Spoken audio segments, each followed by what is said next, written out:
अस्सलाम वालेकुम जी। कैसे हैं आप सब लोग? उम्मीद है कि सब ठीक होंगे। अल्लाह पाक आप सब पे रमज़ान की बरकतें और रहमतें नाज़िल फ़रमाए, आमीन सुमा आमीन। तो जी यहाँ पे मैं आ रही थी यूनिवर्सिटी से वापस, तो मैंने सोचा कि मौसम बहुत अच्छा है। हालांकि यहाँ पे रोज़े भी हैं और सख्त गर्मी भी थी, लेकिन छोटे टाइम पे क्या हुआ कि बहुत सारी छाँव आ गई और जो सन था वो बिल्कुल भी नज़र नहीं आ रहा था, यानी कि धूप बिल्कुल गायब थी। तो मैंने अपने आप को बहुत लकी फ़ील किया। मुझे लगा कि ये भी अल्लाह ताला की रहमत है कि छोटे टाइम जो है वो हाँ यहाँ पे छाँव आ गई है और बहुत आसानी होती है कि अब आप घर भी आसानी से जा सकते हैं और अम्ब्रेला भी नहीं खोलनी पड़ती और गर्मी भी नहीं लगती, ऊपर से रोज़ा होता है आपका। आज मैं यूनिवर्सिटी से काफ़ी लेट हो गई थी क्योंकि हमारी एक्स्ट्रा क्लासेस भी हो रही हैं रमज़ान में। और रोज़े में तो बिल्कुल भी इतना समझ नहीं आता है अच्छा, जितना अदर डेज़ में होता है। और आते हुए मुझे 5 बज गए थे और अफ्तारी के टाइम में स्टार्ट हो गया था। तो मामा ने जो है वो ऊपर इमली की चटनी भी रख दी, क्योंकि हमने पहले से प्रिपरेशन इसकी नहीं की हुई थी, क्योंकि मामा को था कि हम फ्रेश फ्रेश ही बनाएं और रमज़ान के अंदर ही बनाएं तो ज़्यादा अच्छा लगता है, मज़ा भी आता है और बरकत भी होती है। तो वाकई में ऐसा होता है। यहाँ पे मैं कट कर रही हूँ पकौड़ों के लिए मिक्सचर। तो मामा की तबीयत भी ख़राब थी तो मुझे सब कुछ करना पड़ा। आज सारी इफ्तारी मैंने बनाई थी और काफ़ी मुश्किल हो गया था, क्योंकि मैं यूनिवर्सिटी से भी आई थी और आते साल मैंने अफ्तारी भी बनाई। लेकिन कोई बात नहीं, मामा के लिए इतना करना पड़ता है, क्योंकि वो पूरा साल जो है वो हमारे लिए सुबह शाम इवन कि नाश्ते में भी सुबह 5-6 बजे उठ जाती हैं हमारे लिए और हमारे लिए इतनी एफ़र्ट करती हैं। तो मैंने सोचा कि क्यों ना एक दिन हम उनके लिए एक दिन भी नहीं कर सकते साल में। तो मेरी बहनें इतनी अच्छी नहीं है, लेकिन जैसे उन्होंने देखा कि आप यहाँ साल किचन में चली गई है, तो उन्होंने भी सोचा कि वो भी मेरी हेल्प करवाएं। इतनी अच्छी तो नहीं है वैसे, लेकिन फिर भी चलो उनका शुक्रिया कि उन्होंने मेरी हेल्प करवा दी। रहा था कि मुझे प्याज काटना बिल्कुल भी पसंद नहीं है। मुझे दुनिया का सबसे मुश्किल काम लगता है कि मैं प्याज काटूं। और फिर भी मैंने काफ़ी टाइम लगा के जो है प्याज भी काट दिया। ऊपर से टाइम भी नहीं था इतना, तकरीबन 1.5 आवर रहता था कि अफ्तारी का टाइम हो। फिर मैंने जो है मसाला वगैरह बनाना देखा, तो मुझे लगा कि तो मैंने देखा कि यहाँ पे तो नमक भी ख़त्म था। तो फिर मैंने इसको जल्दी से रीफ़िल किया। और पापा जो है वो लाए हुए थे पकोड़ा भजिया मिक्स मसाला। और उन्होंने कहा था कि इससे बहुत आसानी हो जाती है और पकोड़े बहुत मज़े के लगेंगे, तो हम भी ट्राई करते हैं।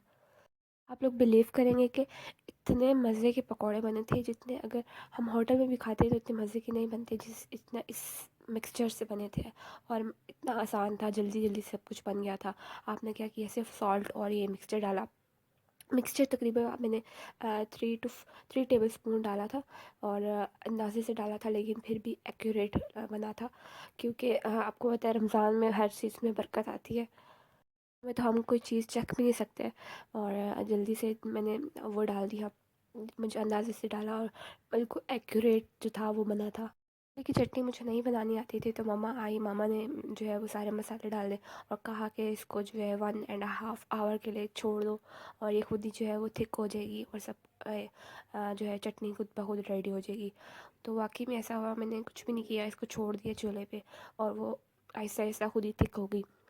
तो यहाँ पे देखिए मेरा मिक्सचर बिल्कुल रेडी है। तो मैंने गलती ये की थी, मैं थोड़ा सा ज़्यादा पानी डाल दिया था। फिर मैंने सोचा कि इसके अंदर बेसन ज़्यादा डाल दूँ, तो फिर ये मिक्सचर बिल्कुल ठीक बना था। ऐसा होता है यहाँ तो पानी ज़्यादा आ जाता है, यहाँ फिर जो में बेसन है वो ज़्यादा डल जाता है, तो उसको बनाने के चक्करों में काफ़ी टाइम लग जाता है। तो यहाँ पे हमारा जो है वो प्याज काट रही थी, लेकिन उससे नहीं हुआ, क्योंकि प्याज काटना तो किसी की बस की बात भी नहीं है। हालांकि हमारे पास एक मिक्सचर प्याज काटने वाला एक मशीन भी है, लेकिन वो इतनी अच्छी तरीके से वर्क नहीं करता या मुझे सही से चलाना नहीं आता और उसमें काफ़ी टाइम लग जाता है और बर्तन बहुत ज़्यादा हो जाते हैं। तो हम क्या करते हैं मेरी तबीयत भी बिल्कुल ख़राब हो रही है। और मैंने जो है ये वाला प्याज जो है वो चना चाट के लिए था, तो मैंने इसको काटा और अच्छी तरीके से नमक वाले पानी में इसको भिगो दिया, ताकि इसके अंदर जो तेज़पन होता है इसका अपना प्याज का, तो वो ख़त्म हो जाए। तो देखिए साथ साथ मैं सफाई भी करी थी ताकि किचन ज़्यादा गंदा ना हो। और यहाँ पे हमारी चटनी भी बन रही है, थिक हो रही है खुद ब खुद। तो यहाँ पे मामा ने क्या किया, एक ही जो बाउल था उसमें हांडी में वो चने भी डाल दिए, लोबिया भी डाल दिया और ऊपर से जो है वो हाँ, आलू भी कट करके डाल दिए और ये सब कुछ जो है एक्यूरेटली बॉयल हुए थे। कोई ज़्यादा ना तो कच्चे रहे, कोई इसमें से एक दाना भी जो है वो कच्चा नहीं रहा था, क्योंकि ये स्टीम वाला पैन था और स्टीम वाले पैन में तो सब कुछ जल्दी से बन जाता है। और यहाँ पे मैं निकाल रही हूँ चने, और चने इसमें था, ब्लैक चने भी थे, इसमें लोबिया भी था और इसमें वाइट चने भी थे। तो मैंने सोचा जितनी देर में प्याज का वो तेज़पन ख़त्म होता है तो साथ ही में पकोड़े भी डाल दूँ। तो पकोड़ों के लिए मैंने जो है वो कनोला ऑयल यूज़ किया। कनोला ऑयल से ये होता है कि ये पकोड़ों के अंदर एब्जॉर्ब नहीं होता ज़्यादा से ज़्यादा ऑयल, और हेल्दी भी रहता है, और आप जितने मर्ज़ी पकोड़े खाएं आपको इतना फील नहीं होता। ऑयल जो है वो एक हेल्दी इंग्रेडिएंट है। ऑयल ऑयल ऑयल की कैटेगरीज में ये हेल्दी चीज़ है कनोला ऑयल। हालांकि ये काफ़ी एक्सपेंसिव होता है, लेकिन आप ये यूज़ करें तो आपका काफ़ी देर चल जाएगा, क्योंकि ये एब्जॉर्ब नहीं होता चीज़ों में। चाहे आप चिप्स फ्राई करें, चाहे समोसे फ्राई करें, या पकोड़े, कुछ भी करें, आप इसके अंदर आप फील करेंगे कि इसके अंदर वाकई में इतना ऑयल एब्जॉर्ब नहीं हुआ। अपनी किचन की हालत भी दिखा रही हूँ, क्योंकि साथ साथ मैं सफाई भी कर रही थी कि यार ज़्यादा बर्डन ना बने एंड पे, लेकिन ऐसा नहीं हुआ। बर्तन तो बर्तन होते हैं, वो कभी ख़त्म नहीं होते, वाकई में कभी ख़त्म नहीं होते बर्तन। और यहाँ पे जो है हमारे यहाँ पकोड़े भी बिल्कुल जल्दी जल्दी फ्राई हो रहे हैं, क्योंकि पकोड़े तेज़ आंच पे बनते हैं। जल्दी सारी अफ्तारी बन गई थी और मैंने सब कुछ अकेले ही हैंडल किया, क्योंकि मेरी बहनें अभी बहुत छोटी हैं और मैं उनको किचन में बिल्कुल भी नहीं आने देती। जबकि वो भी ध्यान कीजिएगा कि छोटों बच्चों को बिल्कुल भी नहीं आने दीजिएगा, ख़ास तौर पे जब आप ऑयल में कुछ चीज़ फ्राई कर रहे हों या पानी बॉईल कर रहे हों। तो यहाँ पे जो है सेकंड पोर जो है उसका मैं डाल रही हूँ पकौड़ों का। और काफ़ी जल्दी बन गए थे पकौड़े। मुझे मुझे बिल्कुल भी नहीं लगा कि इतना टाइम लगेगा और रोज़ा लगेगा। रोज़ा इसलिए नहीं लगा क्योंकि मैंने सहरी में 3 गिलास लस्सी के भी पिए थे, और वाकई में मुझे बिल्कुल भी रोज़ा नहीं लगा। हालांकि मैं काफ़ी लेट आई थी यूनिवर्सिटी से, और आते सार मैंने अफ्तारी भी किचन में चली गई और अफ्तारी बनाई। तो ये है हमारी चना चाट की रेसिपी। आलू को मैंने बारीक बारीक काटा, और चना चाट बनाना बहुत बहुत आसान है। कुछ भी नहीं करना, आपने सिर्फ बॉईल करना है चीज़ों को, और खुद ब खुद आपने उसको आलू को काटना है। का फ़ायदा ये होता है कि आपकी जो चीज़ें हैं वो जल्दी जल्दी से बन जाती हैं, और अदर डेज़ में तो आप काफ़ी कम डिश भी बनाए तो टाइम बहुत लगता है। तो मैं समझती हूँ कि ये एक रमज़ान में बरकत वाला महीना है, तो इस हर चीज़ में बरकत आ जाती है वाकई में, और काफ़ी जल्दी जल्दी चीज़ें बन जाती हैं। जो सिर्फ हेल्प मेरी बहनों ने ये की थी कि उन्होंने पोटैटोस काटे थे बस, उसके अलावा कुछ भी नहीं किया था। और चिप्स काटी थी अपने लिए, वो भी। तो ये मेरी हेल्प कर दी थी उन्होंने। हेल्प तो नहीं की थी, ज़्यादा बर्डन डाल दिया था। हालांकि मैंने पकौड़े फ्राई किए थे तो वो कह रही थी हमने चिप्स भी खानी है, तो मीरम ने कहा कि खुद ही अपने लिए जो है वो पोटैटोस भी काट लिए फ्रेंच फ्राइज़ बनाने के लिए। हेल्प भी जो है वो मीरब करती है मेरे साथ, हालांकि वो सबसे छोटी है हम बहनों में से, लेकिन औरों को फ़िक्र ही नहीं होती। बख्तावर तो हर वक्त टीवी में बिज़ी होती है और यहाँ गेम्स खेलती है, लेकिन सबसे ज़्यादा हेल्प जो है वो मीरब करती है। और ये बॉक्स जो है वो बाबा को उनके फ्रेंड ने सेंड किया था अफ्तारी के लिए, कि उन्होंने इन्वेस्ट किया हुआ है। एक बिल्डिंग बन रही है हमारे करीब में ही, प्लाज़ा टाइप, प्लाज़ा तो नहीं कह लें कि एक टावर बन रहा है, होटलिंग के लिए भी है, और हमारे बिल्कुल पास ही है। तो बाबा के फ्रेंड ने ये सेंड किया हमें, बाबा को सेंड किया, हमें तो नहीं सेंड किया, लेकिन खाते तो हम भी हैं सब कुछ, बाबा का भी। क्लास नज़र आ रहे हैं आपको, ये मीरा बख्तावर और अमारा के हैं। मम्मा मुझे कह रही थी कि आपके लिए कौन सा लूँ, तो मैंने मामा से कहा मामा नहीं, मैं बड़ी हो गई, मुझे कार्टून वाली चीज़ें नहीं चाहिए, तो ये आप छोटों के ले लिए। और ये वाला जो है वो वाइट कैट अमारा का है, इसके ऊपर लिखा हुआ है इट्स अ बॉय। तो हमारा जब घर आई तो उसको पता लगा ये तो बॉयज़ के लिए है, तो हम उसको मीरब और वक्ता उसको बहुत चढ़ा रहे थे कि आपने तो बॉयज़ वाला ग्लास लिया है। तो वो कह रहे थे कि नहीं, यहाँ पे तो गर्ल्स वाली कैट बनी हुई है। तो ये देखें, ये सारी अफ्तारी मैंने बनाई है। फ्रूट चाट जो है वो मामा ने हेल्प की थी, बाकी सब कुछ मैंने किया है।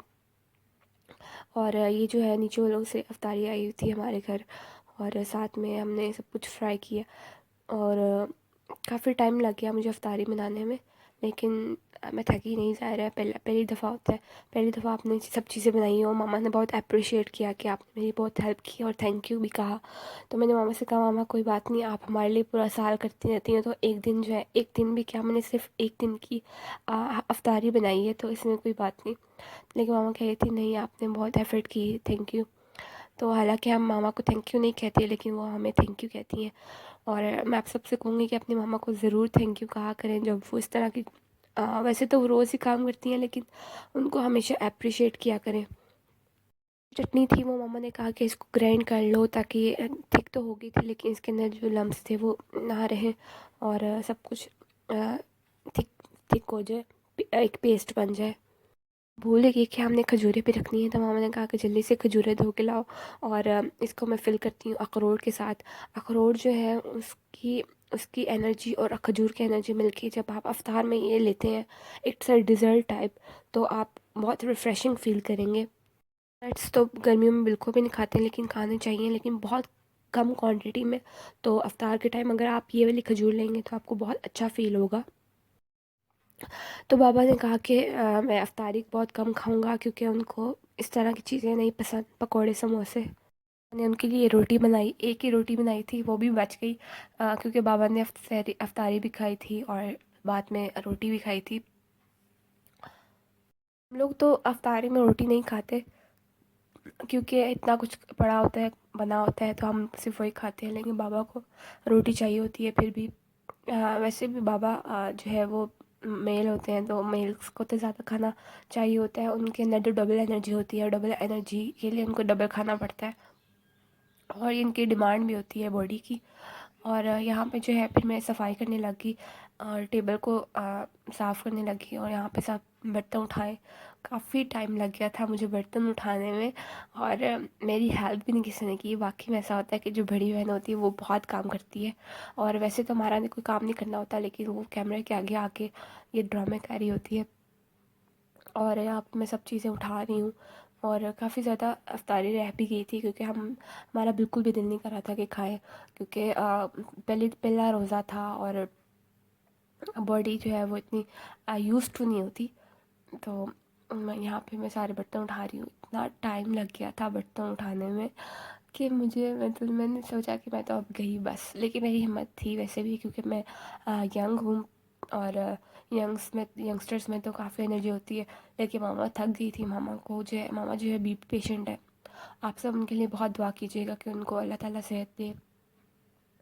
और उनका रोज़ा भी था और उनके अंदर एनर्जी भी नहीं थी, लेकिन फिर मैंने कहा कि अफ्तारी के लिए जो है वो सॉरी सहरी के लिए, अगले दिन की सहरी के लिए काफ़ी मुश्किल हो जाएगी, तो मैंने सोचा कि साथ साथ ही जो है वो मैं सफाई भी कर लूँ क्योंकि सुबह के टाइम इतना वो टाइम भी नहीं होता और इंसान नींद में होता है। तो मैंने सोचा कि साथ साथ काम भी कर लूँ और अच्छा भी नहीं लगता कि ख़राब हो, टेबल पे बर्तन पड़े हों और आपके वैसे ही आपको गुस्सा आता है कि इतनी सारी चीज़ें क्यों पड़ी हुई हैं। और ये देखिए हमारे किचन का हाल, और ये सब कुछ अफ्तारी के बाद का हाल है इस किचन का। तो मैंने सब कुछ किचन में साफ़ किया और बर्तन तो ख़त्म होने का नाम ही नहीं ले रहे थे। इतने ज़्यादा बर्तन थे, इतने ज़्यादा हो गए थे कि वैसे माशाल्लाह माशाल्लाह बरकत भी होती है बर्तनों में भी, और कहना तो नहीं चाहिए। और यहाँ पे मैं जो है वो सारे बर्तन धो रही थी, किचन साफ़ किया मैंने सहरी के लिए। और मैंने देखा कि शुक्र है आटा पड़ा हुआ था, वरना मुझे आटा भी गूंदना पड़ता। तो मैं कह रही थी नहीं मैं कर लूँगी, बाकी बस मेरी तबीयत ठीक हो रही है आहिस्ता आहिस्ता क्योंकि उनकी एनर्जी लेवल बहुत डाउन हो गया था, शुगर लेवल भी। तो यानी कि जैसे मैं बर्तन धोती थी तो कोई ना कोई आके ग्लास ले लेता था और फिर मुझे गुस्सा आता था कि आप लोग क्या करते हो। बर्तन ख़त्म होने का नाम ही नहीं लेते वाकई में। साथ साथ जो है वो धोने चाहिए, हालांकि मैंने साथ साथ धोए थे लेकिन फिर भी बहुत बर्तन हो गए थे। और अफ्तारी में बर्तन धोते धोते आप शायद इतना थक जाते हैं कि आप तरावियाँ पढ़ने की भी एनर्जी नहीं होती, लेकिन तरावियाँ आप मिस नहीं कर सकते वरना अगले दिन का रोज़ा रखना पड़ता है। रोज़ा रखते हैं आप। और यहाँ देखिए मेरी प्लेट्स तो ख़त्म होने का नाम ही नहीं लेती। और मैं अपना व्लॉग यहीं पे एंड करती हूँ और साथ साथ बर्तन धो रही हूँ क्योंकि बर्तन तो कभी ख़त्म नहीं होते। और टिल देन अल्लाह हाफिज़। नेक्स्ट वीडियो का इंतज़ार कीजिएगा, मेरे चैनल को सब्सक्राइब कीजिएगा प्लीज़ प्लीज़ प्लीज़, क्योंकि मैं बहुत मेहनत से ये काम करती हूँ और मैं आप लोग की अप्रिसिएशन मिले तो मुझे बहुत अच्छा लगता है और फिर मेरे अंदर मोटिवेशन आती है। तो टिल देन अल्लाह हाफिज़।